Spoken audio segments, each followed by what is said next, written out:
This is Short Pants Free Radio. Gamers, get your ears on because we're blowing the speakers out.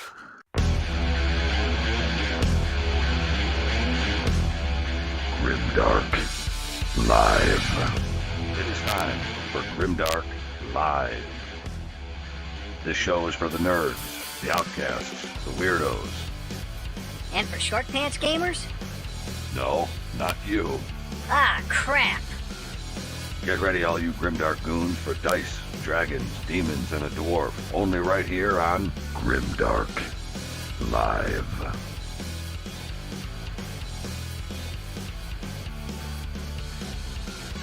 Let's hit the fucking road!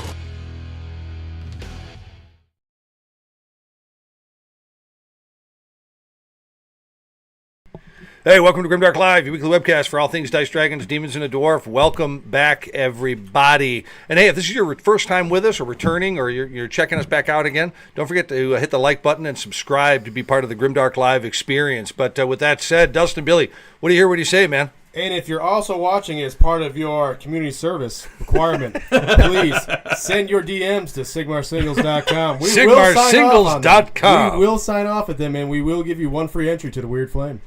There you go. Oh yeah, the Weird Flame corner over there. You love the Weird Flame, don't you? I do. You know, and here's the thing, folks. If you act now, you can be part of a registry to be the first to see some of Dustin's new lingerie line. Yeah. You'll be able to kind of see. You want to talk about your lingerie line a little bit? Yeah. Multicolored, metallic. You were saying something color about shifting. It's based on the Army today. You can call it the Door Fort Kicka lingerie line.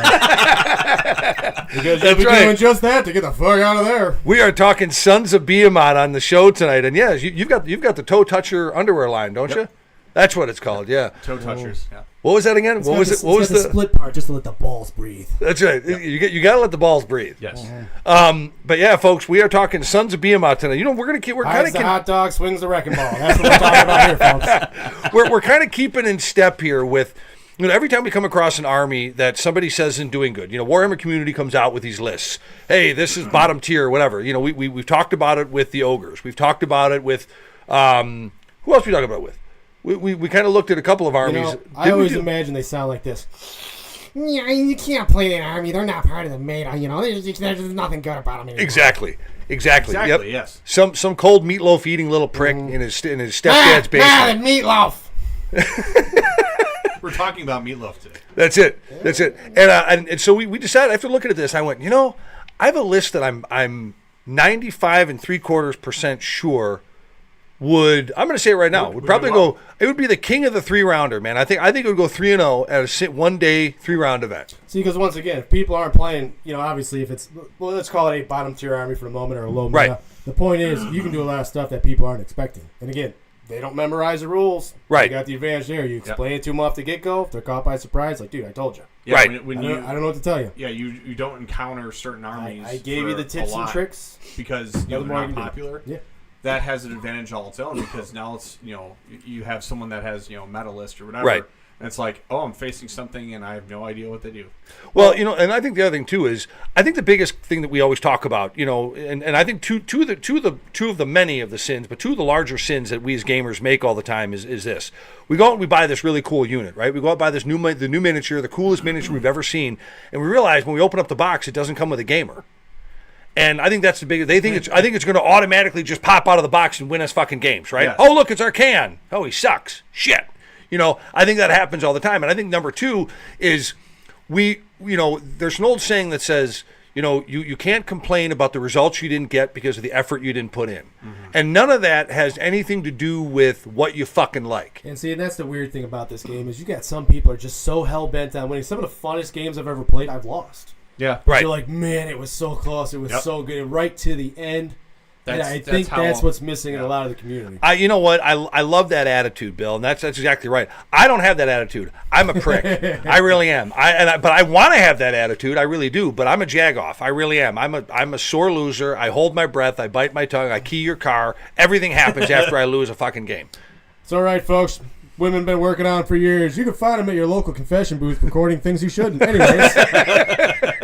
On to the main plot. No, but what I was going to say is, people create these lists, right? And Sons of BEHEMAT is a great example, because what do you see all the time? And the reason why the Sons of BEHEMAT are lower right now, via Warhammer community and every, whatever opinion tanks are out there, is because people want to play 4 Gatebreakers, or they want to play King Broad and a Beast Smasher and 2 Gatebreakers or something like that, and they wonder why they're not winning. Well, this game is still prefaced off of what the fuck we say every single week.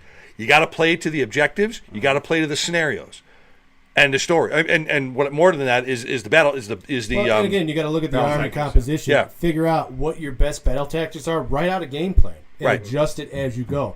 If you're just, and again, you can't really do that for a tournament, but that's part of the reason to get your games and with the army you want to play if you want to play tournaments. Yeah, and I think barring the faction specific or the Grand Alliance specific battle tactics, I think if you can play to 4 of the 6, that's a pretty solid army. Yep. Yeah. And that's why I said before, it's like, we open up our miniature boxes, brand new miniature boxes, and we forget it doesn't come with a gamer. And we have to figure out how to pilot it, which, by the way, as a side note, my little ADHD thing is kicking off here. I can't fucking stand that phrase. Why is it that we as nerds have to fuck up a good thing by calling us pilots? We're not pilots. You've heard. Bill, I have not. You've never heard anyone reference when you play an army, you're piloting it. You've never heard that. Have you heard it? Technically, my proper title is Lord Captain MC Stanley. So, you can speak for yourself. So he is a pilot. Well, okay. Speaking. Yeah. No, he'd be more of like a flies ship through the air, floats underwater, goes over land. I can drive it Lieutenant right into a wall. No, but I heard that. I've heard people say piloting a army, but okay. See, but again, never say, "Oh, I am the pilot of this army." No, okay. So maybe my phrase, piloting. That fine. It still sucks. Yeah, no, you're leading the army. You're the general. Right. That's how I do that's prefer the proper the term. I do phrasing. prefer the term general as well. Right. It's very lofty.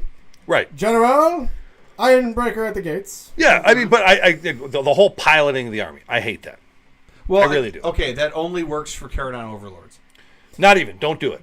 Don't do it. Don't even. You're not even allowed to say that. I think when I become Captain Grunderpants. Yes. I think when I become emperor, everyone in the room at an AOS tournament is allowed to slap the shit out of the person that refers to themselves as piloting their fucking army. Okay. You know the best I'll part write that one down. About Pat being emperor though? Free Guinness all the time. Yeah. Amen. It's part of your mandatory rations. So you guys are voting for me then, huh? Mandatory rations. Mandatory rations. Exactly. A Have you keg been a drinking day. water today? Yes, sir, I have. Slap the shit out of him. Guinness only. Go ahead, tell me you're a fucking pilot again. So yeah, but going back to the whole thing, I think fucking short pants. Don't be a fucking short pants. We got to play that again of what the hell a short pants is, but that's another time, another day. Next time. I think the funny thing about it, army composition to explain what butter bobs are and what short pants are. Just explain what short pants are next week. Yeah. That's right. But I think how did they talk about that for 45 minutes? I know. What the hell's going on, man? Yeah, we're talking about you short pants little nerd fucker. So the thing is, but we want to play what's cool, right? And then we wonder why our army's not winning. And I think you got to dig down a little bit and play maybe the units you don't really want to fucking play.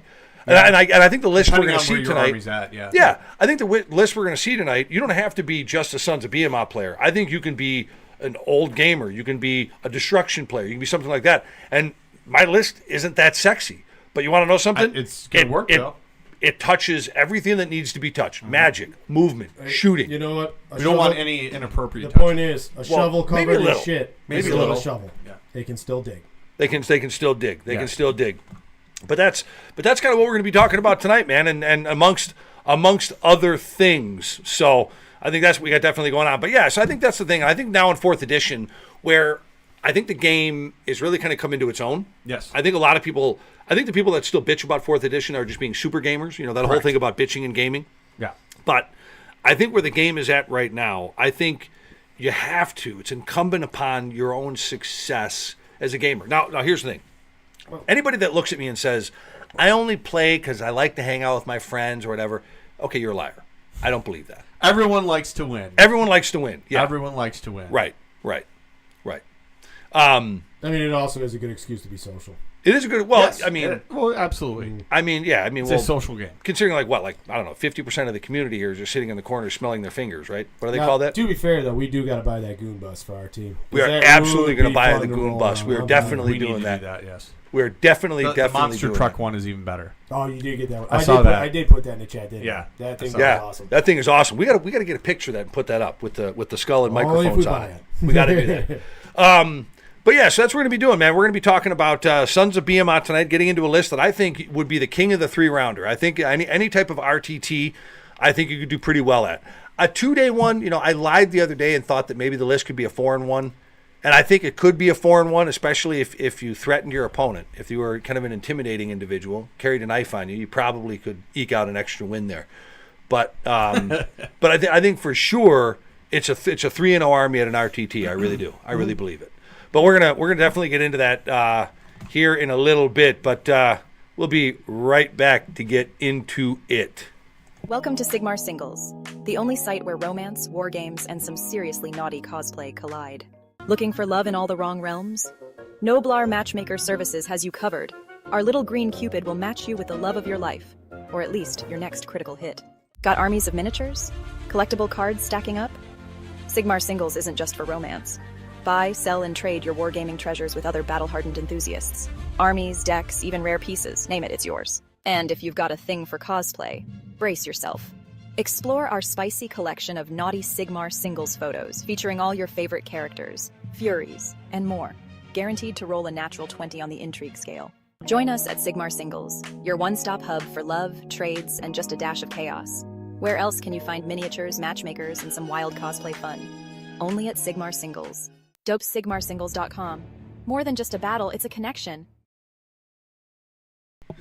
All right, we are back. We're talking Sons of BEHEMAT. And by the way, anybody that's listening to the show, let's see on the chats. I know that YouTube was having a little bit of trouble earlier with the chats, so I wanted to make sure that you guys get your opportunity to motherfuck us as we go along with the show here. But yeah, so the main topic is going to be Sons of BEHEMAT. We're going to be looking at a list here in a few minutes, but let's talk about what we know right now, guys, about Sons, right? I mean, for the most part, I'm an Ogre player, Destruction player. I do have a Sons army. Matter of fact, I have this entire army that I'm going to be presenting tonight.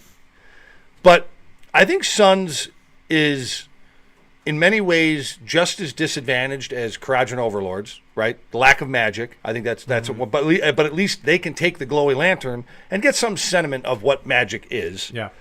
But what are some things that you guys know about? I mean, how familiar are you? How familiar are you guys with Sons of BEHEMAT? It's how you have the Mega Gargants that are 35, 40 wound monsters, but also and they have a high control score. That's unchanged. A big thing with 4th edition is basically a lot of the monster actions that monsters had in 3rd edition. Mm-hmm. Sons of BEHEMAT basically have. Sure.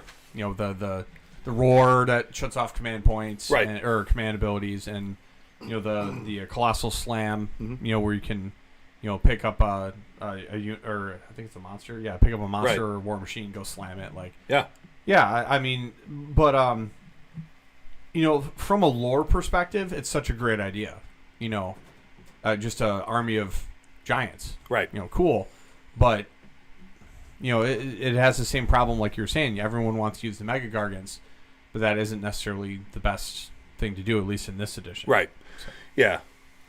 So my big thing about the Sons of BEHEMAT is I really want to start exploring the North American East Coast and a lot of those caverns, because if I find one of those giant people tombs that Abraham Lincoln talked about, I'm naming it Sons of BEHEMAT. That's what I know about Sons of BEHEMAT. You're literally a future P.T. Barnum. You know that? What's a P.T. Barnum? Right, exactly. Thank you very little. Exploring Appalachia a little bit too deeply. I'm telling you. You got to find some skinwalkers in part of that process. Put them back in Slaves of Darkness. Yeah. You need help, but after the show. But I think there's also some functional things with Sons of BEHEMAT that are a little off too. I think, first of all, I've never cared for the rule where, after you kill the Gargant, you and your opponent have to roll off to see where it falls. I don't want really someone else playing with my toys. I really don't. I don't. They should have a Warhammer Fantasy die, like the one that just had the arrows on it, where you roll it. Whichever way that arrow points, that's where he falls. But the player rolls it. The player rolls it. Right. Scatter die. Right. The son of Behemat player should be the one to throw that dice in. Whichever way it falls, it falls. Right. Not this shit where you get to pick. I kind of agree with that. I do. What? Something that would have to change. One commemorative die. That's it. That's all they're asking for. You know? Right. I find that funny that, okay, Games Workshop makes scatter dice. They do. And then they make a rule that doesn't require using it. It's just like, hey, here's this rule. Or roll a scatter die. Right. Right. But, they don't want to have scatter dice in Age of Sigmar, but... And I know that other people have bitched about this too. I mean, you've heard other folks say the same thing, so I'm kind of echoing, what's... See, like a true destruction army, though, it should be a scatter die because you never know. Right. Your own stuff might blow up. Right. You might kill yourselves. Orcs might just start killing each other. I totally agree with that. That's the risk you take with a destruction army. Yeah. But that's also makes it fun. That's why the players are never salty because they're like, well, shit happens. Yep. They're always excited people, just like orcs. I think that would be one thing. So I think there's some things that the army doesn't have going for it. I think that's probably the biggest glaring thing. Like I don't want people to tell me what I'm going to do with my army. When I'm already at a disadvantage. Mm-hmm. I think the lack of a wizard is another thing I think is a big glaring I think piece. That's one of the big problems where you can't take, for instance, an arcane tome or something like that anymore. Where you could take a spell that had universal spells. You can't shore up your weaknesses as easily as you could previously. Now it's just, here's what you get, and that's it. There should be an arcane item, though, that they can take. Where they have the glowing lantern, which is in the list we're going to look at tonight. But that only allows them to bring on manifestations. So technically, you're a one sort of cast wizard. You can't dispel. You can't do anything like that. You can just throw a crown spine out there, which is kind of cool with a giant army, but that's it. Well, and it's not like is it an automatic thing? Like you throw the glowing lantern, you get the manifestation. You still got to cast it. Yeah. Oh, it's not like last edition where you would have universal spells. Now, like they don't have a spell lore, so aside from manifestations, they wouldn't be able to use a wizard in the first place. Well, I also think too even orcs got the foot of what Gorka Morka. Right. Sons of Behemat should get something like that. We should have something like that, yeah. And I think even if it's a magically empowered monstrous action or something. Sure. So they should have something. Right. You can roll a cast and it does double the D3 or something like that. Yeah. But I think from a functional standpoint too, I think GW, and this is just one man's opinion here, I'm assuming this, I think they themselves are trying to figure out the Sons of Behemat army because because I think they're about as confused as a blind lesbian in a fish market when it comes to the downfield vision of this army, and I'll say that because here's the thing, I think about this. I really don't think GW wants the Sons of Behemat to have a 35 wound wizard. No, that's a fucking giant. Well, what was it? Because you could have a man crusher though, be like 15 or 16 wounds, right? And you could come up with some funny lore for that. Like he found a Tzeentch head, now he can cast magic. Yeah, he swallowed a Tzeentch wizard. Yeah. Or swallowed a gaunt summoner. And all of a sudden he can cast magic. You can almost make like. Actually, no. The fun mechanic would be you can have one ambush out of the woods or something like that, and if he eats a wizard, he can use the wizard spells. You know what? That would be really cool. Almost like what the Cygor was able to do. The Cygor had a certain magic like that. Or they could eat the magic and spit it back. That would actually be better than the dispel. That would be fun. Right. Because again, Banshees can do that. Banshees from Nighthaunt can do that. Yeah, sure. They eat the spell and fling it back. Why can't an 8 Son of Behemat do that like a Cygor? They should be able to do something like that. You can have a one-eyed Son of Behemat, basically a Cygor, do the exact same thing. GW, if you're listening, Bill just wrote your new book for you. You can send my check to... SigmarSingles.com. SigmarSingles.com. But yeah, I think that's. I think having some kind of like a baby giant, a man crusher or something like that maybe even come with a special sculpt or something like that. Put a stupid fucking hat on him or something like that. Make an upgrade sprue. Make an upgrade sprue, something like that, so where you could take one of your man crusher. Or think about just the being who we are as gamers. We like to convert. Yes. Have them. 40K did that for a while too with the vehicles. Remember that thing? I think it was third or fourth edition 40K or something like that, where you could convert a vehicle and it did what you wanted it to do. They literally made a grav tank out of a deodorant bottle. Exactly. I'm a big fan when I used to see the orc players make the RC cars. Yes, RC cars. Right. Hilarious. Yeah. It's very orc-like, Right. And I just think that's another thing I think that's a standoffish. But I really think right now, even as a company, because GW is still a company, I think they're really trying to take a long look at the army themselves and decide how do we want to shape this thing up. I think the other thing the army is lacking is my beloved ogres. I have nobblers. We have a screen. You know, a lot of other armies have screens. I think that this army, if you want some type of a screen, yeah, you can take one of the regiments of renown and you could give yourself a screen. I'm going to be looking at one of the regiments in one of my lists tonight that I'm going to talk about. And no, folks, it's not the one that you think, not the one that everybody uses. It's the other one. We'll get into why I chose that one in a minute. But I think screens would be a good thing. What would be a fun screen for Sons of Bahamut? Well, right now, like King Brod has like these little Nobbler-like critters. I can't think of the name right now. It's totally drawn a blank. Yeah, but in the lore, you know, he can't be susceptible to certain things because he has these little critters all over him. These little like mites or, you know, insects or whatever the fuck they are that are running around and up his ass and in his hair. What are they called? Creepers. Creepers. Really? That's what it's called? Creepers? Yeah, creepers. That's simple? I screwed that up? Creepers. This unit cannot be picked to be the target of enemy rampage abilities. Right. Riding on top of King Brod, these creatures will leap upon enemy predators and distract them while Brod deals a killing blow. That's right. Hey, Seth, thanks for being with us, man. You're on the chat tonight. But, yeah, you want to know something? Yeah, a lot of Sons of BEHEMAT players, they do take the Bottle Snatchers Regiment. You're right. That's not the one that I'm going to be talking about, and I got a little bit of a reason why. And again, this is one man's opinion on this list, but I think it'd be the king of the 3-rounder if you do it this way. Isn't that what they used to call your rugby team, the Bottle Snatchers, for obvious reasons? That's right, exactly right. Irish rugby, absolutely right. The hell are you talking about? But I think that's one thing. I think they need a screening unit. I think they need something that is going to give them an opportunity. Well, I think the creepers would be a perfect. I think from a fun perspective, because again, they got 35 wounds apiece. They are their own screen, technically speaking, but. For the players, because again, they can kind of move around, but because of the limited amount of units in the Sons of Bahamut, you can't really sit on so many points, you know? Right. So if they had some kind of a screen where you might take one or two less models, but have more of a screen where you can bounce them around quickly. Just make it a beast unit. That'd be fun. Or something. You know? Sure. Well, make it a beast unit that you're only going to have a control score of 1 per. Yeah. You know, I think that's a good idea. I think a beast unit would be perfect. Tag a point, which is ideal. Or, for instance, hold the flanks, anything like that. Exactly. Mm-hmm. Exactly. And I think what we're trying to do here tonight, folks, is I think we're trying to look at armies that are deemed right now, again, deemed as bottom tier. And I really, in my heart of hearts, believe that the Sons of Behemoth is a better army than the community, even Warhammer community for that matter, is giving them a chance to be. But I think it's for those reasons we talked about earlier in the show. I think it's because people don't really want to play the non-sexy or at least the non-cosmopolitan list that they have in their brain. You know, there's a lot of things that I currently play, say, in my ogre lists. They're not my favorite models, but you know what? They help me win fucking games. Yep. And even though I'm having fun with my buddies, you still want to be able to win games. Yes. You still want to be able to go to a tournament. Well, you want to be able to practice with the list you got, so you know your tactics, how you're going to play out in the real world. Exactly. And I think that's where a lot of gamers we're just so compulsed to play what we want to play that we kind of lose sight that it's a game, and part of that game is to... What do you mean we're supposed to have fun? Well, nobody said anything about having fun. Are you suggesting we game the system in a game? Yes. Yes. But I think screens would be another thing that would be good for the Suns. I think that would be another thing. But I think too, you know, your ability, I think you have to have your ability to play to the battle tactics. Yes. Play to the objectives. Yep. That's how you win games. Right. And I think a lot of people lose sight of that because they get caught up in murdering their opponent, which is also fun. Don't get me wrong. However, yeah.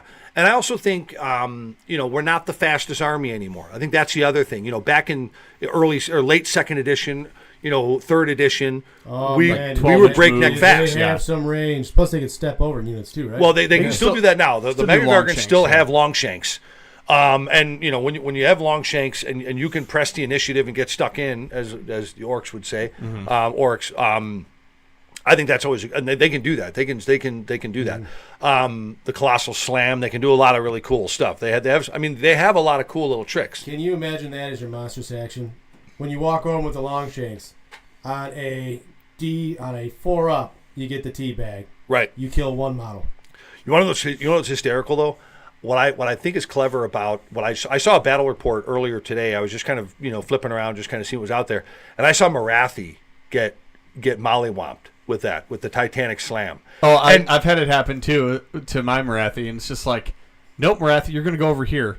By the way, smack. And you know the funny thing is like the visual of that. I mean, imagine like being just a regular human in the AOS world, and all of a sudden you see a big bat chick going up against King Brod, and King Brod, you're like, suplex. Not today, bitch. And up and she goes and bam, and just drops her right on her head and tits. That would be that'd be crazy. That'd be Oh my amazing. God, it's King Broad with the metal chair. Absolutely off the top turnbuckle. I can't believe it. If you have any constitution at all, hide your children and turn the TV off. That would be great. There needed to be a wrestler named King Broad. Well, that was a missed opportunity. In today's modern world and with my vastly growing subscriptions of AI software, I can make some shit happen. Luis, ¿qué pasó, loco? Welcome to the show, man. Good to see you, dude. But yeah, so those are some things about Sons that I think, on the surface, I think GW could service the Army a little bit better than they really are. Yeah. But I think, again, like, and this, I'm sounding like a little bit of an arrogant prick, or just me. That I think the problem is we as gamers, we do, and I'll say it again. We buy these miniatures out of these brand new boxes. We buy these units, and we realize when we open the box, it doesn't come with a gamer. Yeah. And I think that's part of the problem with a lot of armies, like Ogres, like Karajan Overlords, like Sons of BEHEMAT that we're going to talk about tonight. Mm-hmm. We can't think out of the box. And I'm not saying that I'm the end-all, be-all, but I'll tell you what, I can guarantee that my list is going to go farther than what we had. I guarantee it in my own aspiration, my own real belief. I feel like whatever that's worth. I feel like a big part of 4th edition. Big dreams, big hopes. I feel like a big part of 4th edition has been thinking outside of the box and ignoring 3rd edition. Like, you cannot assume anything in 3rd edition will work. Well, you just gotta pretend like it's a new game. It is a new game. Right. But yeah, I feel like a lot of that, with all the lists that we've been talking about, a lot of it has just been, okay, you need to think outside the box of what you think your army did, and kind of realize what it does in 4th edition. And I think part of the switch over from 3rd to 4th edition, Bill, did I cut you off? Okay. I think part of the issue was I think 3rd and 4th are so vastly different as games that I think it scrambled. I know it did me. A lot of our collective brains. Oh, yeah. And it's funny when we're talking. Well, like really, what's the baseline meta today? Cavalry, right? Yep. I mean, you don't see hordes of. And I said hordes, by the way, you pervert. You don't see hordes of miniatures or units on the table anymore. You see cavalry. Yeah. Well, I was talking I was on the Discord for Ogres. I was on that Discord. We were just talking about units and blah blah blah. And I said to the guy, I said, "Well, run Mornfang. Yeah, they're literally anti-cavalry. Like you can't get any. Mornfang are great. Yeah, but you can't get any charge bonuses as a cavalry unit against Mornfang. Yeah." Well, all of a sudden it was like, and I've noticed more in this 4th edition, the light bulb moment, bing, when you're talking to a gamer, bing, the light bulb goes off. I've seen that more now since probably all of 2nd edition when we were starting to come into our own as a game with points and blah, blah, blah, and all that other shit. And it's funny to see that happen right now. But I think what we're at right now is another stalled mindset where people are like kind of looking around going, wait a minute, I can do shit in your hero phase? It's something that's uniquely alien to the new edition that people are not used to. Like when we were talking about Zeech, right? At first, looking at the weird flame ability, the burning ability. First, it's like, oh, okay, that only happens once a turn, and then it's like, wait a minute, no, I can do this in my turn. I can do this in my opponent's turn, potentially. Right. And I feel like that's the secret sauce, is taking advantage of your actions in your opponent's turn. Because most of them cost command points, but you do that at the right time, like it's a big deal. Right. So, yeah, and I think that's where a lot of people are just trying to reset their brains. Now, that's really kind of unfair to say because we've been in this edition now since July. Yeah. Yeah, but a lot of people don't get that many games in throughout the year. So you got a lot of gamers who just due to time, and especially now around the holidays. True. Real hard to get your time in. Yeah, so, I think, and we're spoiled because we have a great club. Yeah, we game every Saturday, even probably more than that during the week. We're talking about buying a bus just so we can fuck off. Yeah, we're literally going to buy a bus, the G wagon, the Grimdark wagon. God, could you imagine that? That's gonna. Whoa. It's a whorehouse on wheels. We're getting pulled over. Probably. Yeah. But that's okay. We'll have more stories to tell. Exactly. I'm just picturing the bus doors open up bottles and shit, and a dead hooker come rolling out. Another cage door welded behind the driver, so he can't get hit with the beer bottles. Makes it legal. I saw the Blues Brothers. I know how this works. Exactly. Exactly. But yeah, I think that's a lot of it. I think we have this weird stifled mindset as gamers where we can't think out of the box. I think my next challenge is I'm going to look into Karajan Overlords. I bet you that I can come up with a King of the 3-rounder on that one too. Yeah. I think it's really about that. I think it's about, this edition is about thinking out of the box and kind of coming into your own with your army, which, look, each of their opinion is their own. You know, I didn't run specifically one of the regiments of the Renowned. I didn't run the one of the two that you can run with this army because everybody is. Yes. And if that's such a secret sauce, why aren't they doing better? Yep. So I really think that's part of it. I think that's part of it. But I think what I did is I went for a little bit more of the guaranteed issue. Because what have we talked about on past shows? We talked about Zeets. We talked about Ogres. We talked about, what was the other one we talked about? Cities of Sigmar. Cities of Sigmar, yeah. And or Nurgle, that crazy list with all the Nurglings you came up with. God, that would be fun to play though. I think we have this. What my whole point is, I don't know. I started thinking about other things. As the monkey claps the tambourine in Pat's head. That's it. Exactly what happened. But I think we have this thing. If we're like, well, this guy's doing it, I'm going to do it too. I think that's a lot of people though, as they enter the game and they don't know what they're doing. They're just following the leader, basically. Sure. Because they want to play. You see it on a lot. You see it on a lot of forums. What won? This GT or whatever. Oh, okay. Right. That's what I want to do because I want to win. Yeah, right. but then also, sure. My problem with that is okay. Sure, it's a good arrangement of miniatures and artifacts and whatever, but if you don't know how to play it, it doesn't make any difference. Exactly. Or if you don't get your time in playing it. Correct. Yeah. Yes. Yeah, I think that's a lot too. I'm so thankful you guys didn't fucking say pilot the army. Thank you guys for not saying that. Hey Farv, what's that term you like? Nope. Pilot the army? Stop it. All right, with that, man, we're gonna be right back to get into the list, so stick around. Bastard pilot. Got a dirty window? Let the sons of Behemat bring their giant touch to your cleaning needs. When your windows need a giant clean, who do you call? The sons of Behemat, of course. These massive maestros of the squeegee are big on clean and, well, not so big on appropriate attire. Picture this, a colossal son of Behemat with a squeegee the size of a toothpick. Pause, chuckle. Sure, they might cause a little, extra cleaning with their loincloths getting caught on window handles, but hey, they're thorough, need a belly laugh. How about a belly clean? These big guys use their massive bellies as cleaning tools, leaving a streak of, well, creative cleanliness behind. And when their faces fill your window, you might be in for a shock, but don't worry, they're just keeping it squeaky clean. And sure, sometimes they accidentally wash away a whole building, but you can't say they don't give it their all. Pause, chuckle. Sons of Behemat window washing, we're big on clean. We're not afraid of dirty work, but you might be. So next time you need a giant clean, call the Sons of Behemat. We promise it'll be a cleaning experience like no other. Just keep a safe distance from those swinging loincloths. All right, we are finally going to get into the big list. See how I did that? Big list of Sons of Behemat. Don't worry, folks. He's here all night for puns and terrible puns. Actually, you know what? Lists. For all of you, The biggest list. The greatest I've list. seen a lot of lists. This is a great list. Great list. As far as lists go, for all you folks in the States and for some of you folks outside of the States that maybe still like to eat the ass out of a turkey, yes, happy Thanksgiving. That's going to be coming up here in the next couple of days. You get to sit around with all the fucking loved ones and eat a dead bird. That's going to be lovely. But the funny thing is, I'm going to give you some advice here from all of us here at Grimdark Live.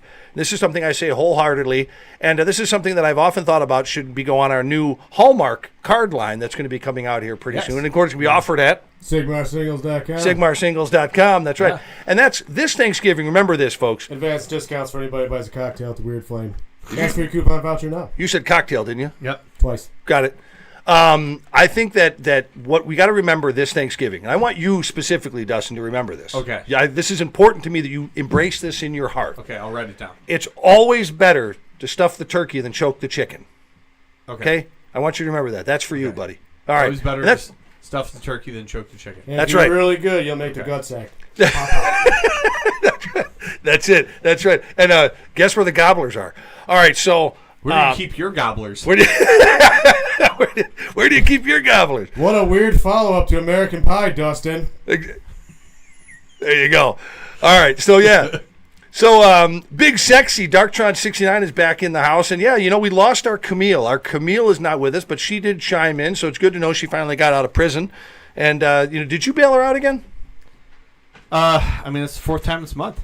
Well, it's been a busy month. You got to start using money, all right, if you're going to bail her out. Yeah. I want to be very specific with that, Dustin. Money, not your body. That's a good point. That's a really good point. Yeah. That's a good point. I mean, it's been a rough month. So, well, I mean, at minimum, we got to get him a heart to warmer. Well, we do. Okay. All right, fine. But yeah, so here let's get into the list here. We're going to be talking about this, and again, folks, I think it's important to remember that a lot of this stuff is when I look at a list. Just like when Dustin came up with his crazy ass nurgling list, or and Bill, honestly, you might be more you might be more creative on lists than either one of us. I mean, but so I think the stuff that you come up with is almost like a savant. I mean, he's kind of like the Forrest Gump of tabletop gaming. Well, you know what they said about a box of chocolates. Sometimes you get a crown spine, sometimes you get a man crusher. Oh, I thought it was quit sticking your weenie in it. That's Dustin's job. Yeah, that's why he cooks the turducken. Got it. Sticks them all in right through the shaft. That's right.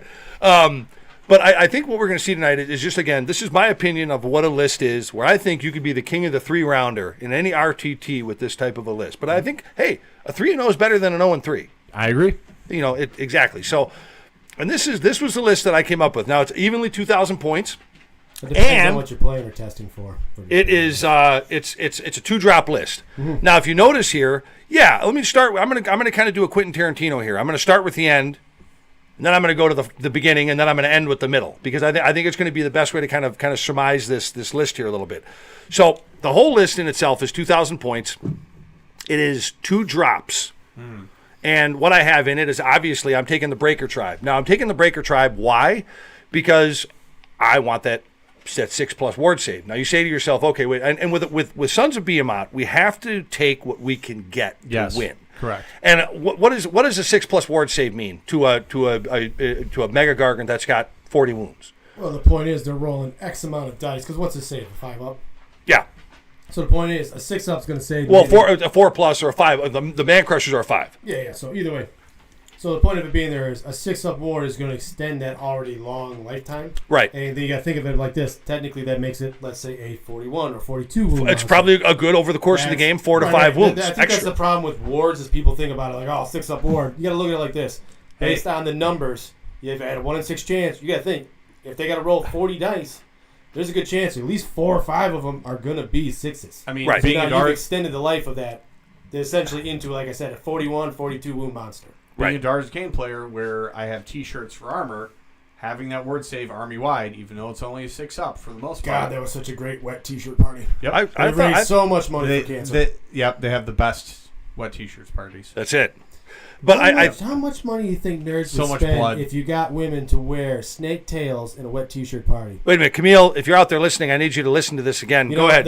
Reintroduce that. Yeah, well, obviously, I'd say that you'd have to have the chainmail titties, but you'd have to put the wet T-shirts on, kind of like how the girls wear the mermaid stuff and they swim in the tank.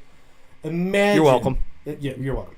Imagine trying to raise money for like Breast Cancer Awareness Month, but they're wearing the snake tail somehow and they're able to move around it. I mean, the hard part is going to be filling the cauldron of blood. Not that hard. Who's that woman who dressed up as a worm that way? Heidi Klum? What was that name? Yeah. She was able to move around as a worm. They can move around in a half snake costume. Okay. Sure. Yeah. That's what I'm saying. Sure. I totally agree with that. Give them a little electronic skateboard, just wheel them around. Oh, yeah. Exactly. So we're also going to be offering that on SigmarSingles.com. SigmarSingles.com. But, the thing is, there's a reason why, when I looked at the Regiments of the Renowned, I kind of looked at this and said, okay, this army needs something a little bit extra. And don't get me wrong, the Braggots Bottle Snatchers they're not bad on their own accord of what they can do. You're going to get a wizard, you're going to get a little specialty character, you got a shit ton of squigs in there bouncing all over the place. And I'm not knocking it. But here's one thing either, because it makes a great happy hour on Wednesday nights. That's right. That's right. Which, by the way, I told you guys this earlier. When Camille and I go out drinking, usually her nickname is the more she drinks is Sloppity Bile Piper. Yes. Right. So no, it's bagpipes. That's right. Sure. We're going to record that song. But I think that if that unit in itself, if that Regiment of the Renowned is so great, why aren't the Sons of BEHEMAT doing better? Not to say that a Regiment of the Renowned is going to be what is going to make or break a list, But I'd rather go for the guaranteed of the Big Grix cruel shots. Why? Because that's one shining spot in the entire hot mess of a Cruel Boys army is their shooting. Yep. Some of the best shooting in the game. Well, the point is, and that's where Sons of BEHEMAT, because they can tie a unit up into combat. And if you got guys behind them just blasting away, why not? Exactly. I mean, because shooting is one of the weaknesses of the army. Well, the man crushers have dog shit shooting on a 5+ to hit, but I'll tell you what, it's still a shot. You can still chuck a rock. And granted, I took a gatebreaker. He doesn't have any shooting attacks, but the fact with this gatebreaker is he hits harder than Winter on Welfare. So, and at the end of the day, the way that I built my general, the way that I built this guy was for not only for maximum, I guess, wound output on my opponent, but survivability. I had no choice but to do that. So when you take the Breaker Tribe, you're looking at something about giving him a 6+ ward save. Hey, every bit helps. Yeah, because he's going to get taking damage to the face. There is a 1 in 6 chance that it's just not going to work. Right, and he's going to get stuck in, which is what you want him to get stuck in. And so Seth, you're saying, did I make a mistake on this? You're saying that the Breaker Tribe, I need 2 megas? I didn't read that. I don't think that changes my composition of the list very much, but I don't think that changes a lot. But maybe let me take a look at this real quick. So if I'm looking at the Breaker Tribe, friendly Mega Gargants that have a ward save of 6+, while they're there you go. Then you know what I would do is I would switch it to a Stomper Tribe. So let's pretend right now that it's still a Stomper Tribe then, because I said before that no, that would have to be 2 Mega Gargants. Well, maybe a Boss Tribe then. Well, see, this is why people who actually play the fucking army should talk about it. But I think you guys get the concept of what we're talking about here. The Boss Tribe would actually work pretty well because you're going to have a lot of small Gargants. So being able to fight and then fight isn't. I think that'd be the way to go. That would be the better way to go because if you fight and fight. Yeah. So let's stick with that then, because my ultimate concept of what the list is stays the same. Yeah. But in this case, giving your baby Gargants the ability to fight again is not a bad thing. It's not a bad thing. So yeah. Assuming there's anything left after the Gatebreaker attacks. Well, sure, but I mean, the whole thing about the Gatebreaker too is he is your general, but he's one of the few cases where even with say with ogres with a butcher, you don't mind getting him into combat if a butcher's your general. In this case, the Gatebreaker is my general. I think that one of the things that I looked at when I wanted to build the list was, obviously I gave him monstrously tough. So with monstrously tough, that's still 40 wounds. And at the end of the day, that massive pie plate with a smaller objective, he can pretty much do what he wants. He can walk over enemy units, he can retreat out of combat, which that's another thing about Sons of BEHEMAT. If you retreat out of combat, take the D3 because you can rally, you can get that D3 back. But you have to use all of your tools with this list, I think. But again, going with a lot of these baby lists, and Seth, thank you very much for the correction, man. But I think going with the Boss Regiment, I think is, if we went with that, that's just as solid. Yep. Maybe even more because it's a shit ton of baby giants. Well, that's the big thing too, though. Is anything that survives the Gatebreaker, it's not going to survive the next round, or not going to survive the next hit from even a baby Gargant. That's true. Yep. That's true. So you're almost guaranteeing you're not getting swung back, which again is kind of like having the 6+ ward. Exactly. So okay. So let's trash the 6+ ward. Let's stick with the 4. So now we're trading a ward versus potential attacks, and a Man Crusher Gargant where a lot of people kind of mother F them. But let me go into this real quick. Let me defend the mob real quick. And again, I'm going to kind of have to defend the mob by kind of mother effing another one of the Sons of BEHEMAT units, which is not necessarily a bad unit. I think out of all the megas, though, it might be the worst in my opinion. But if you were to take a Man Crusher mob, for 420 points, for 3 of them, you're getting 36 wounds out of that unit at a 5+ save versus a War Stomper where you're going to get 35 wounds at a 4+ save. But you're getting more attacks, out of you. You make one of those guys in the unit, a unit champion. So you're going to get collectively more attacks, plus you're getting 3 shooting attacks from that unit. Now, granted, it's only 12 inches, 1 shot, 5s by 2s, -2 damage, or -2 D3 damage. The point is, though, if you get any of them off, that's still a good amount of damage. Right. And plus, now the way you have your list set up, if you got the skewers behind them, I mean, and what I like about the skewers being in the list is the biggest problem I see with the army is, okay, here's this dangerous thing that my opponent has that I need to snipe, and normally you don't have that ability. But with that kind of shooting from the the Cruel Boys, like you now have this threat of, hey, yeah, I got to walk over and punch you. Meanwhile, I'm going to shoot you from over here. Well, and let's talk about the Killabo for a second. Now, granted, I know a lot of, and again, this is where we kind of said in the beginning of the show, building a list that maybe isn't, as an army, isn't performing so well is also psychologically up here in your own brain as the gamer. Mm-hmm. You have to think out of the box a little bit and maybe look at a list and say, how can we make the army better than how it's being played? Mm-hmm. And okay, maybe you don't want to grab another unit from another army and bring it in, but you want to know something? If the game allows it, if Games Workshop says you can do it, and in the game of Warhammer you can do it, then fucking do it. If it's going to help you get some wins on the board, do it. And when you bring in something like... it adds more to the fun level for you as exactly. well. Exactly. And if you can bring in something like a Killabo, like the B-Skewer Killabo, where we're in a monster cavalry type of a meta right now. Mm-hmm. And here's the funny thing is, this thing is a war machine. It moves 5 inches. Yeah. So you could effectively deploy this thing in such a way that you could move it, sit it on an objective, and it could sit there and plunk away with its 24-inch shots on an objective, gaining those points. And guess what? Your opponent has to deal with it. Mm-hmm. Your opponent has to peel a unit off or spread his army out to go and deal with that thing. Correct. That is literally just, shot one of his Seraphon units down or whatever it might be, And shots are units. That would be so aggravating as a Seraphon player if you had a Star Skink priest sitting on top of the temple and he gets shot off by a skewer bow. Right. That would suck. But units or attacks that are going towards the Killabo instead of your Mega Gargant. That's right. an okay. That's an okay thing. Or the Mega Gargant tying everything up because it's a Mega Gargant. Yeah. And then you got the skewer bow picking off the heroes. Right. Mm-hmm. Right. And Darktron69 brings up a good point in the chats is, that's destruction. That's the curse of destruction, and a good portion of chaos is hitting on 4+. But I also think that, it's a 50-50 shot that you're going to make that hit, but it's also 2s to wound. Yep. And I think if you're really in that critical spot where you can take a mega that can do that 4+ to, like the Gatebreaker has got that 4+ got that to ability. 46 mortals. Exactly. And I think the specific name on that is Pulverizing Strike.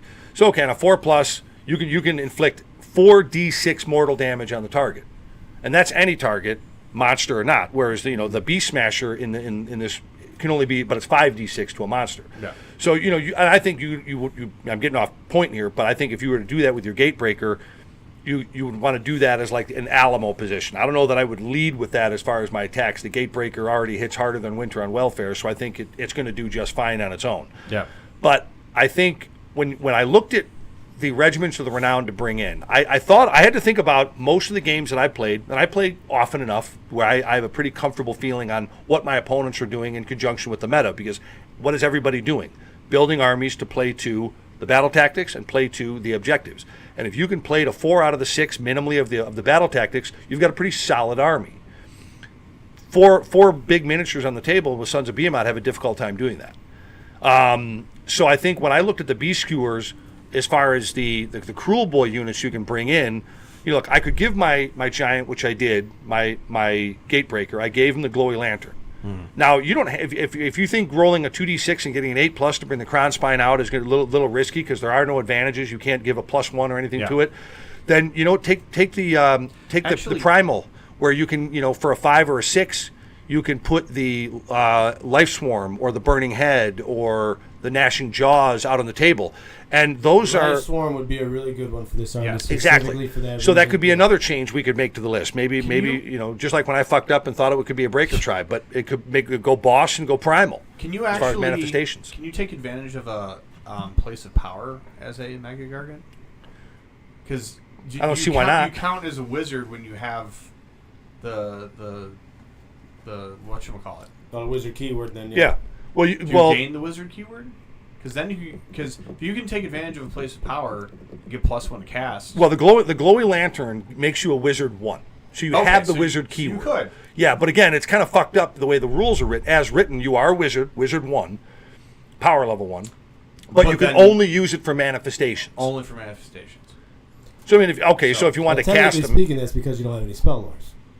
So, but if it makes you Wizard 1, you would technically have a dispel then, unless that's written specifically in the rule. It basically says, and here's where it. This unit can use the summon abilities from the manifestation lore you picked during army composition as if it had Wizard 1. So you do not get a dispel. You don't actually get the word. Right. You don't get the keyword. It's just as if it were. Right. And I threw the crown spine in here just because, you know what, swing for the fences. Why not? You're already, you're already kind of playing a kind of a wacky list anyways. Yeah. But I think maybe more that I think about it, going with a boss tribe. Well, I'd have to. And then going with the primal manifestations, I think that'd be a better way to go because if nothing else, the burning head, the gnashing jaws, they're cock blockers at the very best. I mean, the gnashing, but again, something else your opponent is going to have to deal with. Yes, and that's why when I looked at really the looking at the different manifestations, or not manifestations, but the regiments of the renowned, the two different ones, I wanted to go with the guarantee surefire win. Because here's the thing, too. Let's say if I want to take the flanks, I could take my man-skewer bolt boys, and I could put them off to the sides. They have an 18-inch shot. Yeah, they would be totally fine. They'd be totally fine. And you want to know something? Just like if I'm sitting my Killabo. What's their movement? 6 inches? 5. Yeah, so either way, then they can shoot, walk backwards, shoot again, walk backwards before you even get to them. They get at least, at a minimum, 2 shots off. Right, and your two single man crushers now, that are in this army. Do they have 1 shot apiece or 2? They have one shot apiece, but they're 3x3s, -2 damage to. See, that's nasty. And they're 18 inches. Now this is their aimed shot rule. They've got 2 different shooting abilities. Yeah, they have aim shots and then their hasty shot. Yeah, hasty shots probably 12 inches. 12 inches, 2 shots, 4x3s, -1 damage to. Mm-hmm. But even that's still a legit shot. Right. So if they got a nasty screen and you want to do a hasty shot, because again, if you're over there with the man skewer and you're kind of sniping out guys, right, elite tier units, or at least cause enough damage, then they can always basically pray and spray, as the term would be, for any of the actual screens coming up front. Yeah, because they don't have to worry about that much red then. I like the Killabo, where it's just like, oh, you're a monster? Take 6 damage. Exactly. And by the way, Kit Bashed Oddities, welcome to the show, man. Good to see you on the chats. And, Darktron69, I'm going to answer that. Yeah, dude, I thought about taking Kragnos on the list, but he's too fucking expensive. At 580 points, he pushes over the limit, and I didn't want to have to give up one of my baby giants. Because, again, what I'm trying to do here is I'm trying to play to 4 out of the 6 battle tactics. Yeah. So my thought process is this. If I take 2 of my single man crushers, the 2 single units, and I run them in the middle to seize the center, guess what? I'm going to seize the center. I'm going to get those points. But guess what? My opponent has to fucking deal with them. Yeah, meanwhile, if they want to get seize the center, they have to kill 2 man crushers. Exactly. Right? Meanwhile, my bolt boys are walking up the sides, taking the flanks. Guess what? They have to deal with them. The Killabo, in a way, by moving 5 inches, which is hysterical to me, sitting on an objective somewhere, plunking off 24-inch shots all over the table, your opponent has to deal with that thing. With it. And they don't have any other way to do it. Target priority issues. That's a good thing to give your opponent. Exactly. And so let me go back to the point I didn't finish, and then I want to touch on something that came up onto the chats that Seth just made a really good point. I don't know if you guys saw it. But going back to why I think, and this is one man's opinion, maybe it's the beer, hops, and bong resin still stuck in my system, and I don't know what the fuck I'm talking about.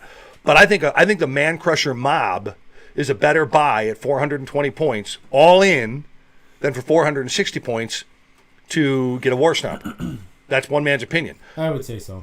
Because you can move them as individual units as well, so if you got to tag a point, right, you can peel one away. To me, it just seems like a better bet. Well, I mean, to me, you're getting. What's their control score? They're 10 apiece. They're 10 apiece. So now you're 30. So 30. You're getting. And Mega Gargant has like 20. Mega Gargant has 20. Gatebreaker. So 20. So you have you got a higher control. War Stomper's got a 20 as well. So the point is, you're getting 10 more. Now, granted, it's 36 wounds in that unit at a 5+ save versus the War Stomper, and I'm only comparing against the War Stomper because I think out of all of the Mega Gargants, he's right there with arguably, is probably the least. Has the least utility to it. Right, but he's 460 points, and I think a Man Crusher Mob less with a Man Crusher Mob, you get an extra 10 unit control. Exactly. So you get 3 shots. Right. 3 potential shots. Right. And you're probably doing more damage at the end of the day.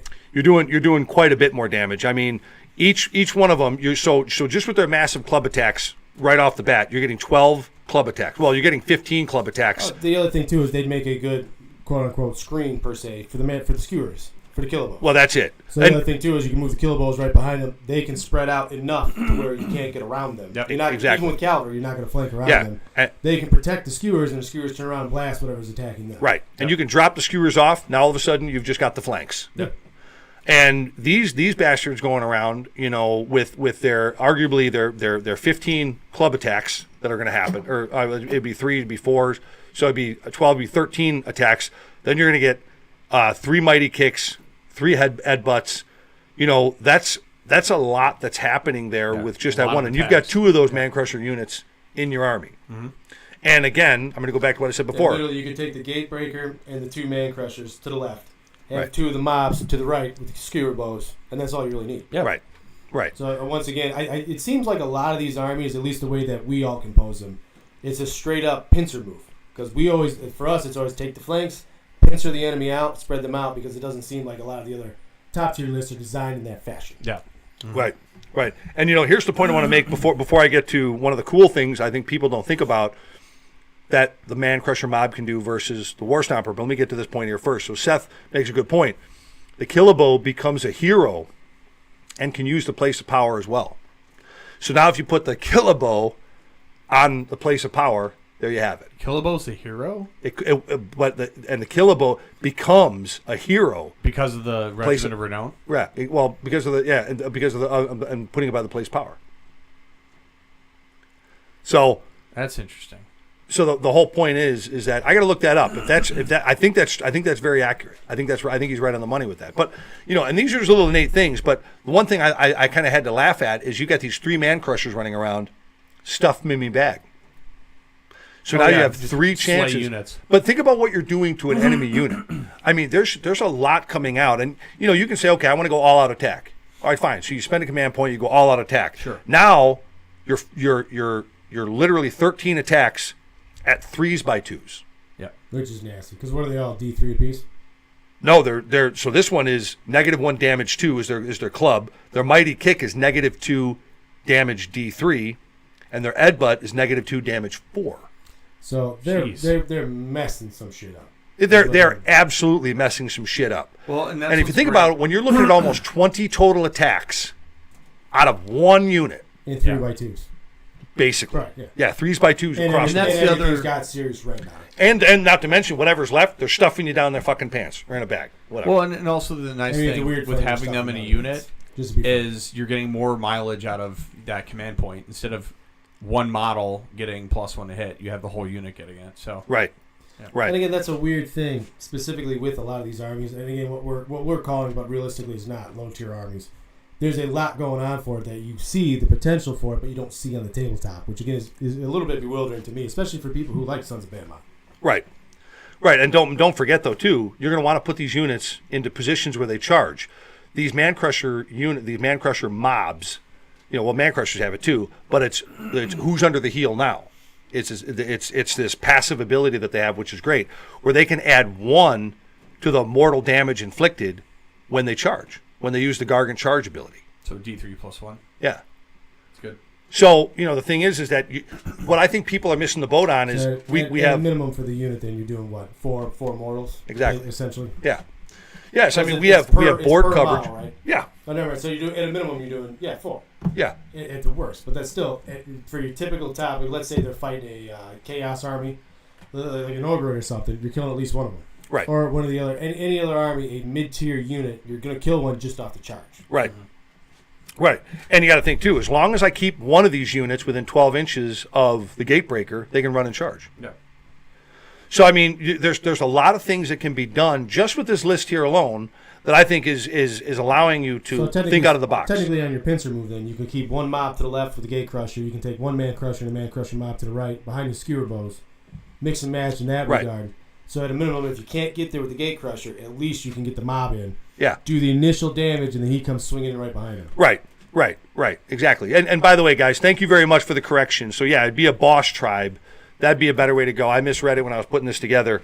But I think you know, and then giving you your baby giants the ability to fight again is huge. Mm-hmm. And this is a rinse repeat type of thing. You've got board coverage, which is what we want. You're playing to 4 out of the 6 objectives. because you're going to be able to get those units in the backfield to do some of those backfield, battle tactics. You're obviously, with these kind of attacks, if you target the right unit, you're going to be able to kill that unit. So you're going to get those other battle tactics. There's a lot that can be done here. Now, like we always say, is this list an end all be all? No. You can't. But I'll be honest with you. I think if people, and I know people aren't crazy about the baby giants. I know they're not crazy about them. I just know they're like, shit, it looks like a crack addict dad bod. I get it. That's the whole army. Well, yeah. But my whole point is that sometimes you gotta think out of the box and say, okay, I'll play this army. If being semi-competitive to competitive is what you want to do, and you kind of have to like the army you're playing a little bit as well. Correct. I happen to really enjoy Suns. I haven't played them since early 3rd edition. And that's kind of where I was kind of sitting around. They've been shelved, but I have this whole army. I was really looking at when the last Warhammer Community Report came out. That's where all this came about. Of course, we're kind of doing this on the show now. We're kind of saying, okay, we're garbage picking. Yes, we're garbage picking. Yes. And we're making. I kind of like that term. We're Grimdark garbage pickers. That's how you picked up your last couple of girlfriends, wasn't it? Yeah. That's what I thought. I thought we were dumping them in the dumpster. Yeah. He gets them out of the garbage, later. Throws them in the dumpster. Yeah, that's afterwards. Yeah. Right, exactly. So, in a nutshell, that's really the list. It's not very cosmopolitan. It's not very sexy. And okay, I called it a breaker tribe at first, and it's really not. It's a boss tribe, so that was my mistake. But it's 2 drops. And, you're getting guaranteed shooting out of the Man-Skewer Bolt Boys. You're getting guaranteed shooting out of the Beast-Skewer Killabow. I don't have to worry about if I have a wizard, if I'm going to fuck up a cast. And again, it's the other Regiment of the Renowned that people are taking, the Bottle Snatchers. It's fine. Sure. But everyone's taking it and you're still not winning. So let's try something different. Correct. Yes. You have some fun with it. That's the whole point of the game. Right. And I think you're going to have a better chance making those shots and making that cast. Yep. Call me crazy. But who knows? Unless you're rolling my dice. But. Unless you're rolling your dice. Well, then 50% of the time you're going to rock it. Yeah. But I think having 8... Now, here's the thing. They throw rocks, rocket. What's the difference here, though? So let's say if you were to take Bottle Snatchers. Bottle Snatchers, instead of 340 points, is like 460 or something weird like that. So that's one less one less Man Crusher. Yeah. So, okay, but you're gaining a shit ton of squigs. So maybe there's your screen. So I think you could take this list here, and I think that would be 1990 points if my math off the top of my head is right. So, you're going to go from 2000 to 1990. You're still going to be 2 drops. You're going to be 1 less Man Crusher, but you're going to gain, 20 extra squigs. Between the Boingrot Bounders and the other squigs that are in it, you're going to gain another Grot special character. So maybe that's another way to go. Maybe that's another way you can think out of the box and say, all right, I'll try this. But there was something about this. They're working really hard to push these armies of renown and mercenary units within the new meta, it seems like to me. Right. So, but again, that's what makes the game fun. There's a little bit of the flavor you can add to a lot of these armies. Exactly. But what do you think, guys? Anything to add on this one? That would be fun to play against. Yeah. Well, maybe we'll be hitting the table with it here pretty soon. But guys, we're going to be right back with the wrap up on this army. Stick around. If you love colossal warriors but can't stand snotty tactics, this one's for you. Meet the Sons of BEHEMAT, the biggest, baddest, and most behemoth of behemoths in the Warhammer universe. These guys don't just crush their enemies, they atomize them. Meanwhile, over at Slaphead and Booger Boy, we've got a slapstick comedy where the jokes are as stale as their battle tactics. Imagine Slaphead with his shiny dome and Booger Boy with, boogers trying to take on these colossal giants. Spoiler alert. It's a massacre. While Slaphead's busy picking his nose and Booger Boy's busy picking his nose too, the Sons of BEHEMAT are picking apart the battlefield. One swing from a behemoth and Slaphead's fort looks like a sandcastle hit by a tidal wave. And Booger Boy, let's just say he's running home to mama with a giant-sized wedgie. Don't waste your time with the slapstick shenanigans of Slaphead and Booger Boy. Join the Sons of BEHEMAT and witness power on a colossal scale.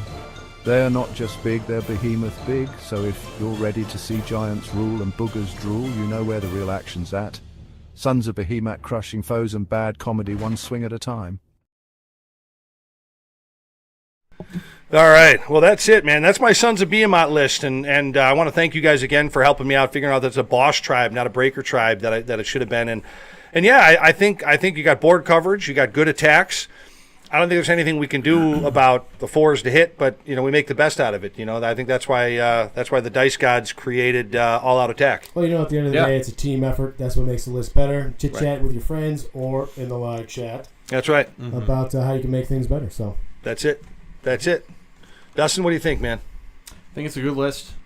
Yeah, I definitely, once again, thinking outside of the box, I think, generally makes an army a little bit more effective. Right. Not going with 3rd edition, new edition. It's a new game. Think outside the box. That's it. But hey, everybody, thank you very much for slumming it with us tonight. We'll see you guys next week. Happy Thanksgiving. Don't forget, stuff the turkey and don't choke the chicken. Yep. And we'll be back with more garbage-picking armies on the show. We'll see you next week, folks. Enjoy your holiday. Hey, don't forget to like and subscribe so you can be part of the Grimdark Live experience. Gobble, gobble, you weird flames. Grimdark Live would like to thank you for slumming it through another show with us for all things dice, dragons, demons, and a dwarf in the Warhammer worlds. We'll be back again real soon, so until then, roll them dice, fun and fair, and don't be a frickin' short pants. You can get your Grimdark Live fix on our live show or catch us on our Grimdark Live podcast.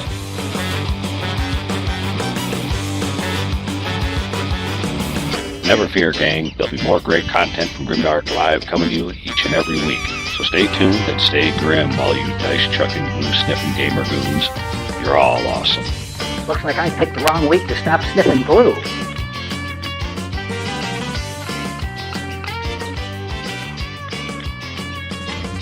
Remember to embrace the main message here on Grimdark Live, and that's a social contract we have between gamers and the commitment we have to each other in this community. We're only as good as our last game.